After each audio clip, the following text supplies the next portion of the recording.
Hi friends, flavour by Shiba ಚಾನಲ್ಗೆ ಸ್ವಾಗತ.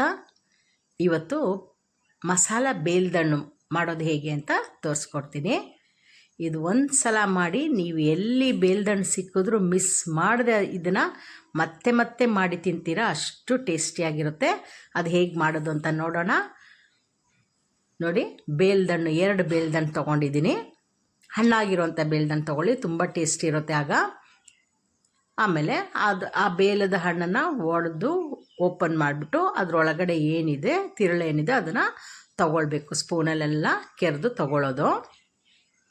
ನೋಡಿ, ಈ ಥರ ಹಣ್ಣಾಗಿರಬೇಕು. ಆವಾಗ ತುಂಬ ಚೆನ್ನಾಗಿ ಅನಿಸುತ್ತೆ, ಟೇಸ್ಟ್ ಚೆನ್ನಾಗಿ ಅನಿಸುತ್ತೆ. ಇದನ್ನು ಎಲ್ಲ ಸ್ಪೂನಿಂದೆಲ್ಲ ತೆಕ್ಕೊಳ್ಳಿ. ಆಮೇಲೆ ಇದರಲ್ಲಿರುತ್ತೆ ನೋಡಿ ಕೆರೆದು, ಅದರಲ್ಲೂ ಕೊಡ್ತೀವಿ. ಅದರಲ್ಲಿ ತುಂಬ ಟೇಸ್ಟ್ ಇರೋದು, ಒಂಥರ ಚೆನ್ನಾಗಿ ಅನಿಸುತ್ತೆ, ಒಗ್ರೊಗ್ರು ಸಿಗೋದು. ಅದರಲ್ಲಿ ಈ ಬೇಲ್ದಣ್ಣಲ್ಲಿ ಫೈಬರ್ನ ಅಂಶ ತುಂಬ ಇದೆ, ತುಂಬ ಒಳ್ಳೆಯದು ಆರೋಗ್ಯಕ್ಕೆ. ಎಲ್ಲಿ ಸಿಕ್ಕಿದ್ರೂ ನೀವು ಅದನ್ನು ಮಿಸ್ ಮಾಡದೆ ತಿನ್ನಿ, ಅಟ್ಲೀಸ್ಟ್ ಒಂದಾದರೂ ತಿನ್ನಿ, ಭಾಳ ಒಳ್ಳೆಯದು ಆರೋಗ್ಯಕ್ಕೆ.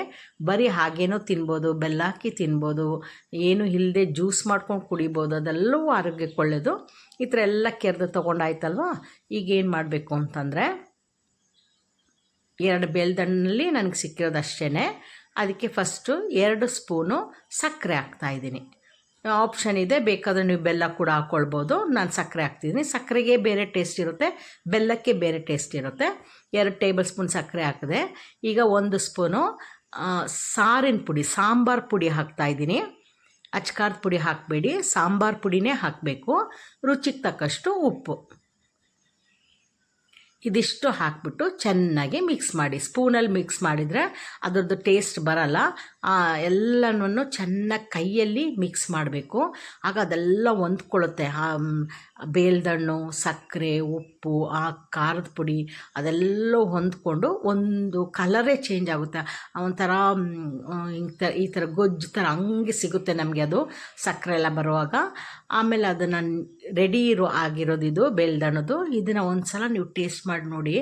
ಆ ಬೇಲ್ದಣ್ಣದು ಫ್ಲೇವರು, ಅದರದ್ದು ಟೇಸ್ಟು ಮತ್ತು ಸಿಹಿ, ಉಪ್ಪು, ಖಾರ ಎಲ್ಲವೂ ಭಾಳ ರುಚಿಯಾಗಿ ಅನಿಸುತ್ತೆ. ಒಂದು ಸಲ ಟ್ರೈ ಮಾಡಿ. ನೆಕ್ಸ್ಟ್ ವೀಡಿಯೋದಲ್ಲಿ ಮೀಟ್ ಮಾಡೋಣ. ಟೇಕ್ ಕೇರ್, ಬಾಯ್ ಬಾಯ್.